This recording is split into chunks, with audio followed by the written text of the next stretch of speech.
Hello students, welcome back to physics class. Students, आज हम यहाँ पे अपना मेन जो काम अपना चलेगा इसके अंदर वो स्टार्ट करने जा रहे हैं। मेन इसके अंदर मैंने आपको बताया था फर्स्ट टॉपिक हमारा क्या है, डायनामिक ऑफ पार्टिकल है। तो आप हेडिंग डाल लीजिए,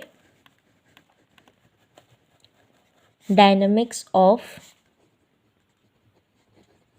सिंगल पार्टिकल। पहले मैं आपको इसके लिए रेडी कर देती हूँ, ठीक है। मतलब क्या है रेडी करने का मतलब ये है कि आपको इसके बारे में पता होना चाहिए कि आप फाइंड क्या क्या करने वाले हो, है ना। सबसे पहले तो यही पता होना चाहिए कि फाइंड क्या क्या करने वाले हो। देखो बेटा, आपने क्या करना है, देखो पहले एक फिगर बना देती हूँ, ठीक है। इस फिगर के कॉरस्पॉन्डिंग मैंने सपोज एक पार्टिकल यहाँ लिया था, ठीक है। मैंने थोड़ा वो डिस्प्लेसमेंट इस तरीके से करवा के उसका यहाँ तक करवा दिया। आपको पता है अगर किसी प्लेन या कोई भी कोऑर्डिनेट के अंदर एक सिस्टम है सॉरी, यहाँ पे आप इसको क्या करवाओगे, ये जो आपका ओरिजिन है यहाँ से इसका पोजीशन कोऑर्डिनेट बताओगे। सिमिलर वे के अंदर आप दूसरे जो ये डिस्प्लेस करके यहाँ चला गया इसका पोजीशन कोऑर्डिनेट बताओगे, है ना। यानी कि ये एक पोजीशन से दूसरी पोजीशन के अंदर चेंज हो गया विद रिस्पेक्ट टू टाइम के उसमें, तो हम क्या कहेंगे कि यहाँ पे इसने वेलोसिटी कर ली, ठीक है। वेलोसिटी गेन कर लिया, यानी कि पोजीशन चेंज होगी, डिस्प्लेसमेंट कर दिया, ठीक है, डिस्टेंस ट्रेवल कर दिया, तो with respect to time change in position आ गया, तो यानी कि ये वेलोसिटी हो गई, ठीक है। अगर वेलोसिटी है तो वेलोसिटी के साथ में आप क्या निकाल सकते हो, मैंने कल आपको बताया था मोमेंटम क्या होता है, मास इनटू में वेलोसिटी होती है, यानी कि आप यहाँ पे ये निकाल सकते हो। अब मैं इसको रोटेशन में तो ले नहीं रही, मैं तो रोटेशन में नहीं ले रही, मैं तो सिंगल मूव करवा रही हूँ, तो इसका मतलब मोमेंटम का भी कौन सा पार्ट पढ़ रही हूँ मैं, लीनियर मोमेंटम पढ़ रही हूँ। मोमेंटम का भी कौन सा पढ़ रही हूँ, लीनियर मोमेंटम पढ़ रही हूँ। तो अगर आपने यहाँ पे लीनियर मोमेंटम निकाल लिया, ठीक है, तो आपको ये पता है change in linear momentum with respect to time from the second law of Newton क्या होता है, आपका होता है फोर्स, यानी कि change in linear momentum with respect to time force होता है। वहां से आपके पास फॉर्मूला आया था F is equal to M A का, यानी कि आपका फोर्स किसके इक्वल होता है, एम ए के। अब एक्सेलरेशन की अगर मैं यहाँ पे पुट कर दूँ तो यानी फोर्स को मैं क्या निकाल सकती हूँ, डबल डेरिवेटिव फॉर्म ऑफ आपके डिस्टेंस के कैलकुलेट कर सकती हूँ। आप यहाँ पे रेडी हो गई हो इस चीज़ को निकालने के लिए, ठीक है, कि हमें ये चीज़ें करनी है। अब यानी कि आपने यहाँ पे लीनियर मोमेंटम वो कर लिया। अब लेकिन अगर मैं उसको रोटेशन में लेके जाती हूँ तो रोटेशन में लेके गई तो जो आपने अभी मोमेंटम निकाला था अब आपको निकालना पड़ेगा एंगुलर मोमेंटम। जो फोर्स आपने निकाला आपको निकालना पड़ेगा टॉर्क, ठीक है।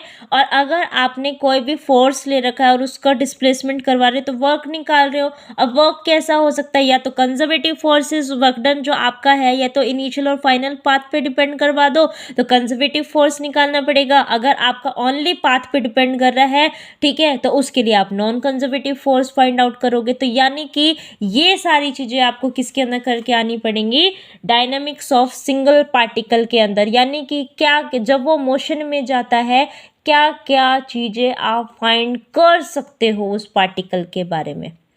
समझ में आ गया क्या क्या करना है, रेडी हो, let's do our work now.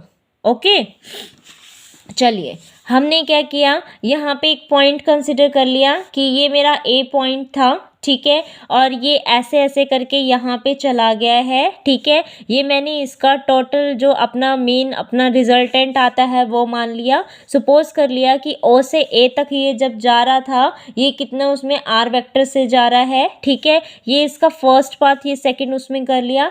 ये जब यहाँ पे जा रहा है तो मैंने मान लिया कि ये आपका R1 पोजीशन वेक्टर बना रहा है, ये आपका R2 पोजीशन वेक्टर बना रहा है, और यहाँ से यहाँ तक की जो डिस्प्लेसमेंट करी है बेटा उसने कितनी कर ली, इसने डेल आर कर ली, ठीक है। लेकिन कौन से, फर्स्ट से सेकंड के बीच की बता देती हूँ मैं, ठीक है, क्योंकि इसको R2 माइनस R1 करके ये वाली जो निकाल लेंगे, ठीक है। इसको मैंने क्या नाम दे दिया, डेल आर नाम दे दिया। समझ में आ गया है, ठीक है।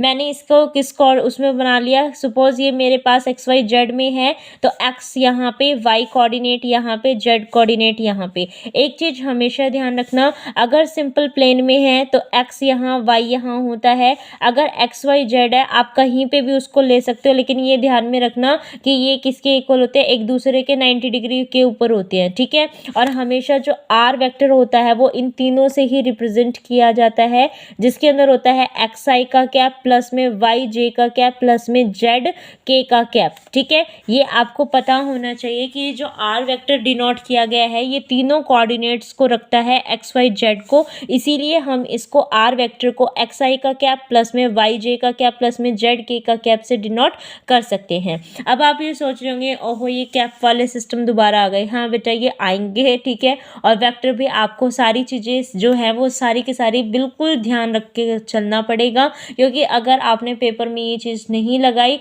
तो आपके मार्क्स भी कटने के पूरे चांसेस है। क्लियर है, ठीक है। तो अब चलिए dynamics of a single particle. Dynamics of single particle में हमने क्या किया, एक इस तरीके से ये मैंने एक कर्व ले लिया एस की शेप में, ठीक है। एक एस उसमें कर्व उसमें ले लिया, ठीक है। आर मैंने इसके अंदर क्या किया हुआ है, एक रेडियस वेक्टर लिया हुआ है किसी भी पार्टिकल का किसी टाइम टी के अंदर ओरिजिन से, ठीक है। और ये क्या कर रहा है, ए पॉइंट से पास कर रहा था टी टाइम के अंदर। अगर ए पॉइंट से टी टाइम के अंदर पास करेगा तो डिस्टेंस जो अपना था उसमें चेंजमेंट आ रहा है विद रिस्पेक्ट टू टाइम, तो ये पॉइंट मेरा वेलोसिटी का हो गया, वो हो गया है ना।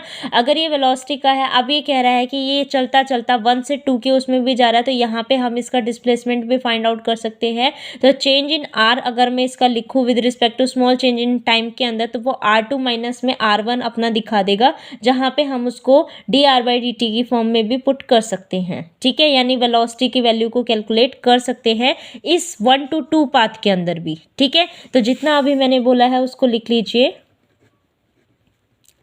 Suppose A particle of mass m is moving along curve S. Let r vector be the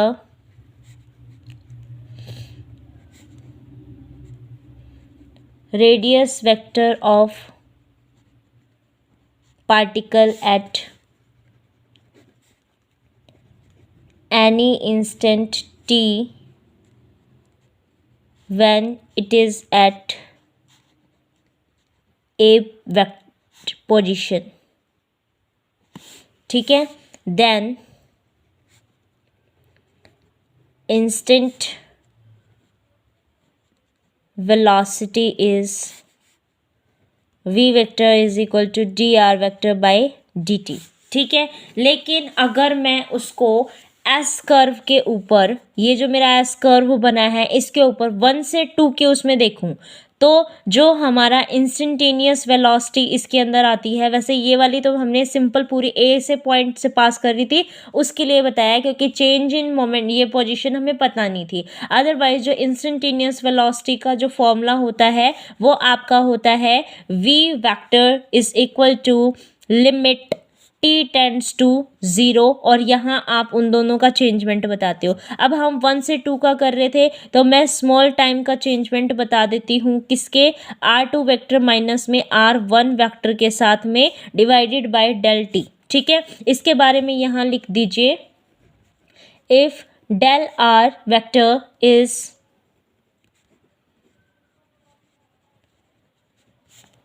displacement of particle in small time del t when it moves from 1 to 2 position, then del r vector is equal to r2 vector minus r1 vector. So instantaneous velocity is v vector is equal to limit del t tends to 0 r2 minus r1 vector by del t is equal to limit del t tends to 0 del r vector divided by del t and v, और जो ये आपका limit और ये small changement वाला था, इन दोनों को कंबाइन करके एक फॉर्म लिखी जाती है D R vector by D T. ये आपको पता होना चाहिए, ठीक है, dr वेक्टर बाई dt इस तरीके से हम इसको लिख सकते हैं। ये आपके 11th क्लास में आ चुका है कि इस फॉर्म को, इस टाइप की फॉर्म को हम इस तरीके से चेंज में बता सकते हैं। अब आप यूँ सोचोगे ये डेल है, ये डी है, क्या मतलब है इनका? बेटा ये सारे के सारे स्मॉल चेंज ही दिखाते हैं, ठीक है। खाली ये डिफरेंशिएशन यानी स्मॉल डिफरेंशिएशन, देखो अपने दो टर्म आते हैं, एक तो डिफरेंशिएशन आता है और एक इंटीग्रेशन आता है। सबको पता होना चाहिए डिफरेंशिएशन क्या दिखाता है, किसी भी क्वांटिटी में चेंजमेंट दिखाता है, ठीक है। किसके रिस्पेक्ट में दिखाता है वो आप लेके चल रहे हो, भाई एक्स में दे रहे थे, वाई में दे रहे थे, टी में दे रहे हो, किसके रिस्पेक्ट में चेंज दिखा रहे हो उस क्वांटिटी में, तो उसके अकॉर्डिंग उसका चेंजमेंट का जस्ट ये वो है आपका सिंबल है, ठीक है। इंटीग्रेशन क्या करता है, स्मॉल स्मॉल चीज़ों को एड अप करके एक पूरा कंबाइन एरिया बताने के लिए यूज़ किया जाता है। क्लियर है, ठीक है। अब आप ये सोच रहे होगे अगर ये इसमें दिखाता है तो भाई क्या क्या और फॉर्म आपकी हो सकती है। तो आपने देखा हो ये डी, ये डेल्टा, ये डेल, ये करली, ये सारे के सारे किसकी फॉर्म है बेटा? चेंजमेंट की फॉर्म है, ठीक है। ये पार्शियल डेरिवेटिव के लिए हम इसको करली को यूज़ करते हैं, है ना। पार्शियल डेरिवेटिव के लिए इसको करली को यूज़ करते हैं। तो ये चारों सिंबल किसके होते हैं बेटा? आपके डिफरेंशिएशन यानी कि चेंज दिखाने के लिए होते हैं। तो अगर आप लिमिट के फॉर्म में ऐसे लिखोगे तो आप इसको ये वाला डेल्टा की फॉर्म में, लेकिन कंबाइन करके लिखोगे तो ये वाली फॉर्म में हम लिख सकते हैं। क्लियर है। अब अगर आपने यहाँ पे वेलोसिटी बता ही दी है तो यानी कि हम क्या कर सकते हैं, यहाँ पे लीनियर मोमेंटम को भी बता सकते हैं। क्योंकि ये एक डायरेक्शन के अंदर जा रहा है, किसी पर्टिकुलर रोटेशन की फॉर्म में नहीं है, तो लीनियर मोमेंटम की फॉर्म में बताएंगे। Linear momentum p vector is product of mass m and velocity v vector of particle, that is p vector is equal to mv vector, and we also know that क्या f vector is equal to dp by dt, कहाँ से? From second law of motion या Newtonian motion, ठीक है। जहाँ पे आपकी f की वैल्यू कितनी आ जाती है बेटा? dp by dt आ जाती है। अगर dp by dt आपकी f की वैल्यू आती है तो dp by dt f की वैल्यू आती है तो p को हम mv लिख सकते हैं, ठीक है। That is f vector is equal to d by dt of mv, ठीक है। आपको पता है अगर ऐसे आता तो फर्स्ट एंड सेकंड दो चीज़ों का आप यूवी से कर सकते हैं, लेकिन अगर मास का होगा, मास तो फिक्स रहेगा हर चीज़ का, तो इसका डेरिवेटिव तो चेंज हो जाएगा, वो जीरो हो जाएगा, क्योंकि जो चीज़ फिक्स है उसमें क्या चेंज निकालोगे? कुछ निकल ही नहीं सकता। तो इसीलिए इसका सिर्फ क्या रह जाएगा? M D V by dt। और सबको पता है dv वेक्टर बाई dt यानी कि change in velocity with respect to time आपका एक्सेलरेशन होता है, तो यानी कि कितना हो जाएगा? ma वेक्टर हो जाएगा, ठीक है। अब अगर हम a वेक्टर को निकालना चाहे तो सबको पता है ये dv बाई dt होता है, और v को वेक्टर को हम लिख सकते हैं dr बाई dt, तो यानी कि a वेक्टर को हम क्या लिख सकते हैं? d2r बाई dt का स्क्वायर लिख सकते हैं। So we can also write क्या? f vector is equal to m d2r vector by dt का स्क्वायर, ठीक है। इसका मतलब आपने इक्वेशन ऑफ मोशन को differential equation of second order का बता दिया है, ठीक है। That is equation of motion is differential equation of, लिखवा देती हूँ। क्या? Equation of motion, equation of motion is differential equation of second order, ठीक है। यहाँ तक आपने इसको कर दिया है, ठीक है। जहाँ तक मैंने आपको बताया था कि आपने यहाँ से पहले मोमेंटम निकाला, फिर आपने क्या कर दिया?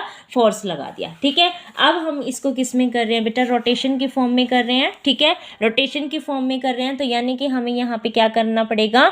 आपको रोटेशन के उसमें लीनियर मोमेंटम को, क्योंकि आपने वेलोसिटी के बाद मेन काम कहाँ से, लीनियर मोमेंटम, फिर आपने फोर्स निकाला था, तो अब लीनियर मोमेंटम आपका एंगुलर मोमेंटम हो गया, तो यानी एंगुलर मोमेंटम निकालना पड़ेगा और फोर्स को भी रोटेशन कर दोगे तो टॉर्क निकालना पड़ेगा। ठीक है, अब जब टॉर्क आ गया, फोर्स आ गया, तो इन्हीं को ही आपने क्या कराना है, डिस्प्लेस करवाना था, यानी कि आपका वर्क डन निकल जाना था। ठीक है, फोर्स इनटू डिस्प्लेसमेंट होता है ना, तो वही हम इसके अंदर कर देंगे। ठीक है, कहाँ से कहाँ तक डिस्प्लेस हो रहा है आपका, फर्स्ट से सेकंड उसमें डिस्प्लेस हो रहा है, तो फर्स्ट से सेकंड उसमें कितना डिस्प्लेसमेंट अगर इसका हो रहा है यहाँ पे, तो आपको वहाँ पे टोटल वर्क भी निकालना है। मैं उसको टॉर्क में नहीं, सिंपल फोर्स के बारे में बात कर रही हूँ, तो सिंपल उसमें आप इसको या तो यहीं पे ही पहले वर्क निकाल दो, उसके बाद क्या कर देना, आपका रोटेशन की उसमें आप एंगुलर और टॉर्क को बता देना। तो पहले अगर चाहते हो तो हम वर्क को ही डिस्कस कर लेते हैं, वर्क को कर ले, क्योंकि इसी के अकॉर्डिंग ही वर्क निकल रहा है, आपके अकॉर्डिंग आप रोटेशन में तो बता ही नहीं रहे। ठीक है, तो अगर इसी के अकॉर्डिंग चल रहा है तो आप सिंपल यहाँ पे क्या कर दीजिए,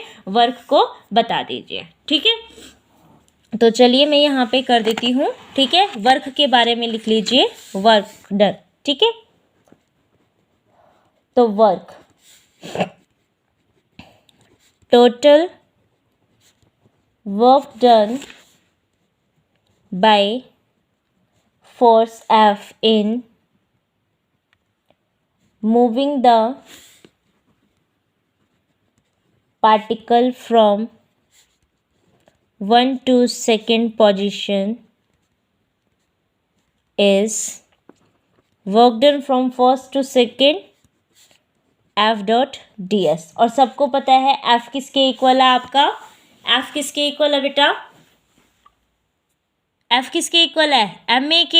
एम ए को क्या लिख सकते हैं, D V by D T लिख सकते हैं। ठीक है, तो इसको हम क्या लिखेंगे, फर्स्ट से second D by D T M V. ठीक है, डॉट करके फिर ये डिस्प्लेसमेंट है, तो डिस्प्लेसमेंट आपके displacement with respect to time करते हैं तो क्या आ जाएगा आपका वेलोसिटी, तो डिस्प्लेसमेंट को वेलोसिटी के फॉर्म में लिखोगे तो कितना आ जाएगा आपका वी डी टी।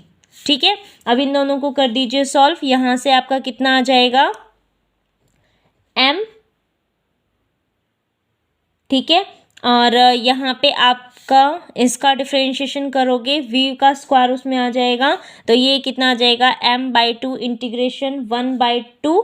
ठीक है, और ये क्या हो गया यहाँ पे dt, अभी तो मत लिखिए, इसको सॉल्व कर दीजिए। ठीक है, v स्क्वायर हो गया ये। ठीक है, और इससे आप इसको काट सकते हो, वैसे सिंपल उसमें हो जाएगा, देखो कोई दिक्कत की बात नहीं है। ठीक है, और यहाँ पे देखो ये वाली जो चीज़ आएगी इसके अंदर एम वी ये आ जाएगा, और ये चेंजमेंट इस इंटीग्रेशन को सॉल्व कर देता है, तो हमने दोनों उसमें इसको सॉल्व करके लगा दिया, डी बाई डी टी यहाँ पे हो गया आपका v का स्क्वायर इंटू में dt हो जाएगा। ठीक है, तो ये आपका वर्क डन फर्स्ट से सेकेंड कितना हो जाएगा m/2 v2 का स्क्वायर माइनस में v1 का स्क्वायर। ठीक है, तो ये जो mv²/2 है ये आपकी क्या है, काइनेटिक एनर्जी है। ठीक है, तो the scalar quantity mv²/2 is kinetic energy of particle. So जो आपका वर्क डन है वो काइनेटिक एनर्जी को अगर मैं टी से रिप्रेजेंट कर रही हूँ, फर्स्ट के लिए T1 हो जाएगा, सेकंड के लिए T2 हो जाएगा, तो ये इसके साथ भी ये इसके साथ भी, तो ये कितना हो जाएगा आपका T2 माइनस में T1। तो यानी कि वर्क डन जो फर्स्ट से सेकंड उस पर जाने में लग रहा था वो कितना लग रहा है बेटा आपका T2 माइनस में T1 लग रहा है। ठीक है, अब आपका वर्क डन मतलब जो हो रहा है फोर्स का ऑन द पार्टिकल, ठीक है, वो आपका पॉजिटिव है नेगेटिव है किस अकॉर्डिंग है ये देख लीजिए। तो यहाँ लिखेंगे क्योंकि ये इस पर डिपेंड कर गया, तो हम ये कहेंगे if T1 is greater than T2, अगर काइनेटिक एनर्जी फर्स्ट की ज़्यादा है आपकी सेकंड से, तो ऑब्वियसली सी बात है रिजल्ट यहाँ का नेगेटिव आएगा। तो यानी कि आपका जो अपना है वो टोटल जो काइनेटिक एनर्जी है वो कम हो रही है, पहले ज़्यादा थी अब कम हो गई है, इसका मतलब काइनेटिक एनर्जी डिक्रीज होगी तो वर्क डन आपका नेगेटिव में चला गया, तो W12 इज़ लेस देन 0। ठीक है, सेकंड कंडीशन इसकी अगर T2 is greater than T1 यानी कि काइनेटिक एनर्जी आपकी इंक्रीज हो गई तो यानी कि जो वर्क डन होगा फर्स्ट से सेकंड में वो भी कितना हो जाएगा आपका ज़्यादा हो जाएगा। ठीक है, उसके बाद हमें क्या करना है इसके अंदर conservative force and non conservative force करेंगे, कल करेंगे। ठीक है, ठीक है बच्चों, कल ही करेंगे उसको। मुझे ऐसा पता नहीं क्यों लग रहा है कई बच्चों को ये सॉल्व करने में दिक्कत आ रही है, ये वाला पोर्शन सॉल्व करने में दिक्कत आ रही है। मैं इसको अगेन करवा रही हूँ। यहाँ पे ध्यान से देखो, इसके अंदर मैंने किया क्या है, 1 से 2 d/dt ऑफ एम वी था, ठीक है। डॉट यहाँ पे कितना है, वी डी टी है। मैंने इसके अंदर से इसको कैंसिल आउट कर दिया है, ठीक है। 1 से 2 यहाँ कितना हो गया आपका वी डॉट, ये कितना हो जाएगा आपका डी, एम वी हो गया है। एम आपका कांस्टेंट है बेटा, बाहर आ जाएगा। 1 से सेकेंड वी डी वी आपका हो गया। आपको जस्ट वी के रिस्पेक्ट में इसको इंटीग्रेट करना है। सबको पता है एक्स का integration with respect to X x²/2 होता है, तो ये आपका v²/2 हो जाएगा। लिमिट आपकी 1 से 2 गई है बेटा, तो ये कितना हो जाएगा m/2 v2 का स्क्वायर माइनस में v1 का स्क्वायर, ठीक है। आई होप अब आपको ये वाला थिंग जो है वो क्लियर हो गया है, क्योंकि मुझे पता नहीं क्यों बार बार लग रहा था कि आपको यहाँ पे डाउट आ रहा है, ठीक है। इसीलिए मैंने इसको दोबारा से आपका यहाँ पे इसको एक्सप्लेन कर दिया है। आप चाहो तो ये वाला फैक्टर यहाँ पे लिख सकते हो, इसकी बजाय ये वाला फैक्टर आप इस तरीके से यहाँ पे पुट कर सकते हो, ऐसा लिख लीजिए उसको, पर कंफ्यूज नहीं होना है इस चीज़ के अंदर, ठीक है। तो नेक्स्ट हम चलेंगे, कल करेंगे आगे, ठीक है। संडे आ जाएगा मेरे ख्याल से अब तो, ठीक है। उसके बाद मंडे को